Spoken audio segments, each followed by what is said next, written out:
Hi there! Welcome to this quick guide for signing up to Vlearned.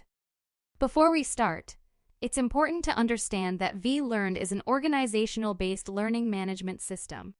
When you sign up, you will be added to the system as an administrator responsible for registering your organization. As an administrator, you can later add other users, such as instructors, trainees, or additional administrators. Let's get started. First, go to www.vlearned.com, and on the home page, click Try for Free to initiate the sign-up process. Provide an email address and a password that satisfies the requirements shown, and click Sign Up. Remember, these are your administrative login details, so you should remember them. A successful sign-up will take you to the step-by-step onboarding process to help you get started. The first step is to register your organization. For this, you'll need to provide the organization's name, email, phone number, and indicate whether it is a corporate or school entity. Click Next when you're done.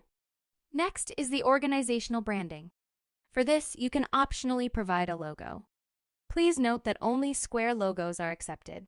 Branding can be dealt with later, so if you have no logo, feel free to skip this step and press Next. Remember the details that you used to sign yourself up? Those are your administrative login details, and in this step, you have to provide some extra personal information to create your administrative profile.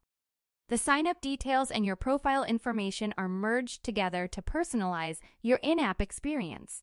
Finally, as part of our commitment to delivering exceptional customer service, we would like to recognize the sales agent who initiated your sign-up process. We believe in acknowledging the hard work and dedication of our team members. Use the drop-down to choose an agent who initiated your sign-up or choose self-sign-up if no agent reached out to you. That's it. You are now an administrator of your organization. In the next video, we shall navigate the administrative module, which will involve adding instructors, trainees, and even more administrators.